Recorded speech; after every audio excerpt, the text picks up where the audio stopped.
Hello, this is Michael Cohen, the Tech Rabbi, and today we are going to talk about 3 apps put out by Adobe, the Adobe Spark suite. And I'm really excited to talk about those 3 apps today because Adobe has been a part of my life now for about 15 years. I've been using Adobe creative software since Adobe Photoshop 7.0 when I was in high school, and I really fell in love with the power, the creative ability that these type of programs offer. But I found as a user of them and a learner of graphic software before the YouTube era, and it was very difficult, very challenging to not just find out how to use the programs, but finding out how to use them the right way, the best practice way, so that I was efficient and making sure that I wasn't doing double the work. And what I've found with the Adobe apps for the iPad, outside of being free and being very intuitive and very simple, yet very effective, is that one of the things I see Adobe gravitating towards is taking the power behind their creative suite of motion graphics, print and web design software, and creating packaged possibilities, if you will, of those creative processes to allow for younger students, grades K through 8th, to utilize the powerful visual communication abilities of the Adobe software and allow them to focus on their message and their idea.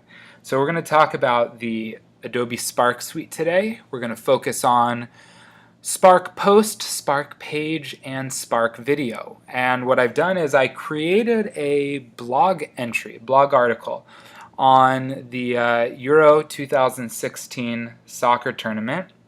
And what I felt was a teachable moment, something that I really felt would empower and inspire students to overcome challenge. So I'm going to share that through the lens of these apps, and it's going to be focused on how students can use these to communicate visually, verbally, and also to help them develop their writing skills in a way that is going to help, in addition to classics like the 5-paragraph essay and very traditional writing styles, to really help students work on their written communication skills. So I'm going to start with the final product in Spark Page, and I'm going to work backwards a little bit to show you how I arrived at this final product. So I'm going to open up Spark Page. It's very, very simple, very intuitive design. You have a section for inspiration. You have a section at the bottom called My Pages, which is the different projects that you could be working on. And here you have this project that I started. And what you're able to do is you're able to take your idea and utilize written and visual components to really engage and capture the audience that is reading your work. And I think that's important in education, that the writing that our students do should not be limited to being turned into a teacher to be graded, and who knows what happens after that. I think that students need to believe that others can be inspired by their writing, others can learn from them, and others can be affected in a positive way by the work that they produce. So you begin with a title, and as you can see here, because this is a editable project, that add a subtitle is waiting for you to click on it. I chose not to add a subtitle in the final product. That is no longer there. So as you scroll down, you'll appreciate the motion graphics that are already in effect. Things that would have taken hours for students to work on are now just part of allowing the message to take a forefront. And I think that's important because a lot of times we work with technology and we get caught up in the process, and sometimes the content suffers because of that. And so these three apps of the Adobe Spark series, Adobe Spark Suite, are amazing examples of how technology can really drive forward the idea instead of being the experience in of itself. So this right here is a picture. If you notice right here a plus sign, that if you click, you will see that it will allow you to insert content, whether it's text or a link, a video, a photo grid, a glide show, which I'll show you in a little bit, and a simple photo.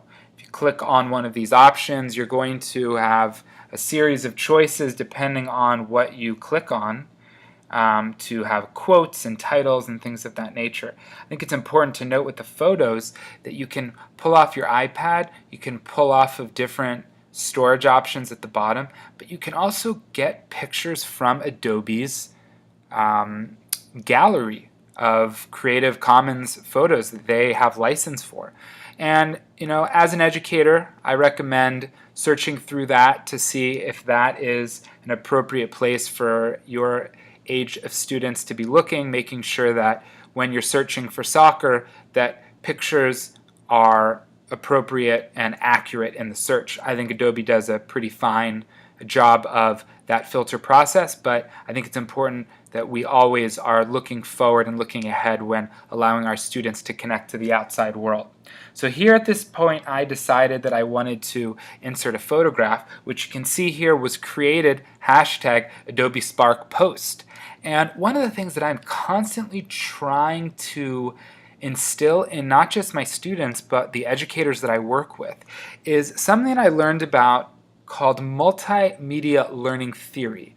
This was created at least 2, maybe even 3 decades ago by Dr. Richard Mayer at UCSB in California. And what multimedia learning theory says, in short, is that the mind registers images and verbal communication in a way that allows for those visuals to become markers for what's being spoken about. And interestingly enough, contrary to the popular style of presenting, if you have words on your slides when you're presenting, that verbal and visual word conflict, and it actually results in a confusion in the brain that doesn't allow for the memories to be stored properly. In short, people are forgetting what they saw. So what I always try to do is I always try to find ways to pull visuals, to pull photos or video that is going to complement the words that I'm saying. So you might say to yourself, oh, he's talking about soccer, he's talking about a corner kick. But what I find in soccer is that a leader, that person who's at that moment empowered and in control, has to not just reach their own goal, but has to allow the rest of the team. And so some of the greatest corner kicks of all time haven't been that the guy at the corner is the one that kicks it, but it's their teammate heading the ball in or doing a bicycle kick or something amazing that really allows for that goal to be reached in the most amazing way possible. So as I continue through this, I get to a second section here, which is actually a video. And this video was created in Adobe Spark Video. And what the video does is, the video, which I'm not going to play right now, is going to complement this storyline. And so what I've done is, when I go into Adobe Spark Video, I'll show you, I've created a story and a different way for a different type of learner to experience the message that I'm trying to share. So as you continue through, loving the movement here, you can see that creative writing doesn't always have to be in a inline paragraph document. Students can express themselves and share ideas in amazing ways, but it doesn't always have to be in that traditional structure. Now, I'm not saying that that traditional structure doesn't have value. It does. But at some point, when the students have conquered that challenge of being able to create a structured piece of writing, they need to have different avenues to express themselves in their writing. So we go through here, we see the photos and the quotes and the writing can really connect and engage the audience and really make the writer proud. So as we go through this, and just so you know, this is available via my blog in case you wanted to take a closer look at it. We can then come in and we can pull YouTube videos here, and although you can't play it in the editing mode, you are able to edit, and as you can see here, add a video. You can even add a photo in addition to that video. It's a very flexible piece of creating. I think it's flexible, it's adaptable, and we want that for our students. That great fade right there. I'm telling you, if anyone here has worked in any sort of motion graphics software, they can appreciate how complex a simple fade and a simple glide of a white box with text overlaid over a photograph as the photographs fade in and out. So we go through, and I think you can at this point understand that the ability for us to pull different items, different elements into this Adobe Spark Page project is really going to allow for a powerful mode of expression. And just to add another photograph in there, it's very simple. It's very simple. So let's move on over to Adobe Spark Post. And the thing I love about Adobe Spark Post is that it's very simple, and it allows for students to create really simple and really effective graphics. And one of the things that you can see is that it allows for text to be bold, photos to not overwhelm the text that's laid over them, and in certain ways allow for a balance and a relationship between colors and contrast.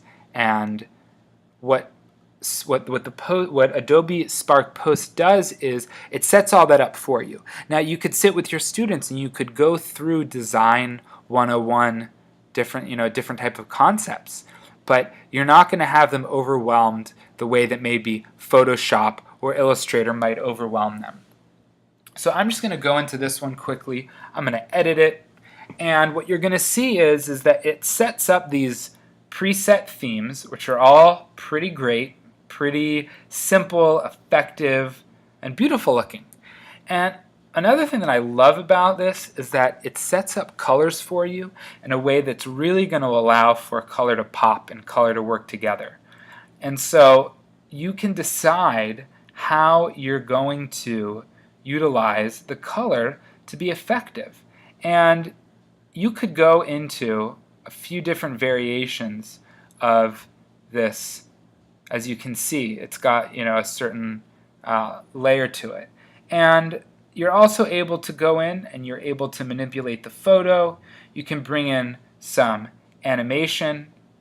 And the other thing that I love about this is that it also allows you to get in and really change up the alignment of your spacing and of the layout of the text. And I think that it's really important when we're trying to help students understand how shape and color and contrast can relate. And as you can see, you can even get down to the really granular levels of editing this photograph.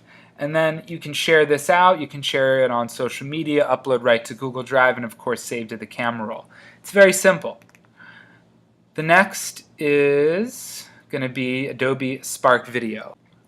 Now, Adobe Spark Video is a very, very powerful way for students to communicate their ideas as well.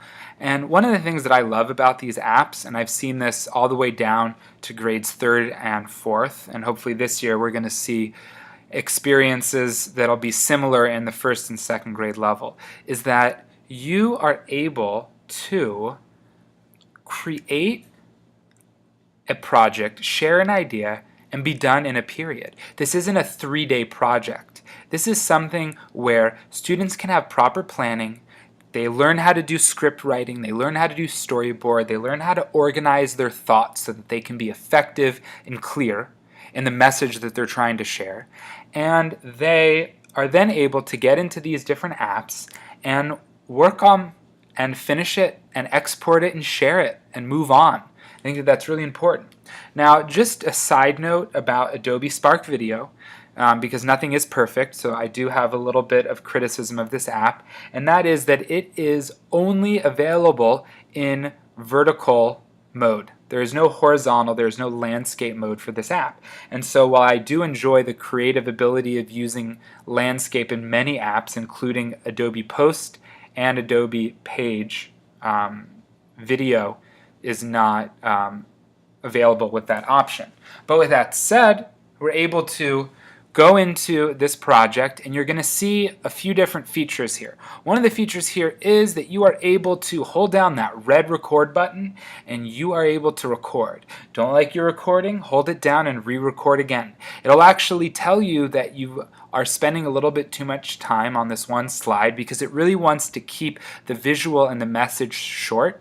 And when you create and let me actually go real quick. I just want to show you how amazing this is. So you set up a title. So I'm going to set up a title for my idea, and hopefully it is inspiring those watching. And you click next, and it asks you a few questions. Is this an invitation to? Is this a make up your own? Is this to promote an idea? Is this to tell what happened? And it gives a little blurb for each section. I think it's powerful that Adobe is so thoughtful in how they are trying to drive integration of technology in a learning experience, in a learning environment. This is very intentional, and I think that it's something that is very powerful for classroom teachers to consider when using this in their classrooms. So I'll just go back because I already have one created. I just want to go through and I want to show you that you're able to select different objects here, icons or photos, text, and as I said before, and I'll just scroll through this, you'll see that I don't have much text on this. In fact, I don't have any text. I've chosen photographs that I feel capture the message that I'm trying to share. I think that is very important for the students that are using this type of software, is how can we ensure that the message is the focal point when we use technology? Because no one gets excited about a pencil and paper. No one would get excited about a typewriter. But for some reason, when you have an iPad, it becomes this very exciting, very futuristic thing. At some point, that wears off. But at the end of the day, whatever type of technology we are using, it must be to drive forward the learning that's happening in the classroom. So just to run through the layout and the process of Adobe Voice, this app is super simple, it's clear, and it's very difficult to get lost when trying to figure out what to do next. So you start off with layout and you decide, do you want one thing, two things, do you want a full screen photo? And you're able to then insert different objects into the layout.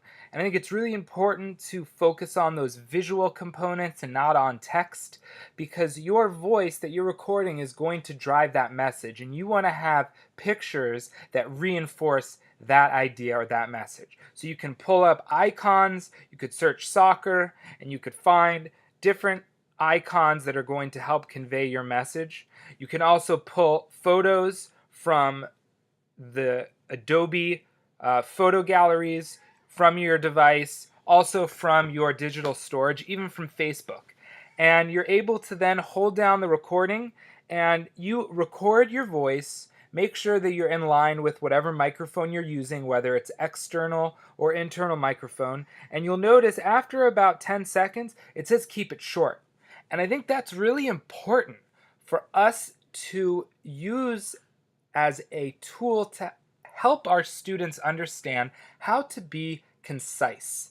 When you are sharing an idea, how do you clearly communicate that idea as simply, as clearly, and also as short as possible?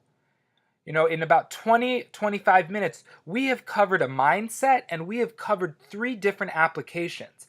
It would be very difficult to get that successfully down to anything less than maybe 15 minutes.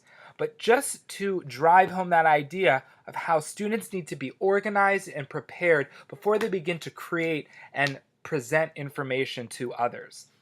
You're able to insert different types of themes. Keep in mind that this theme will go across all of the slides. And then the music, you're able to choose different types of music that will help convey your message. If it's a serious topic, having a very peppy and exciting soundtrack might not be the best choice. And that really sums up Adobe Voice. So I just want to finish off with a challenge to whoever's watching this. And the challenge is to figure out how you can utilize these 3 apps in your classroom this fall to drive the conversation and drive the learning in your classroom. And to please share those out. You can connect with me via my website, thetechrabbi.com. Connect with me on Twitter at thetechrabbi, my YouTube channel.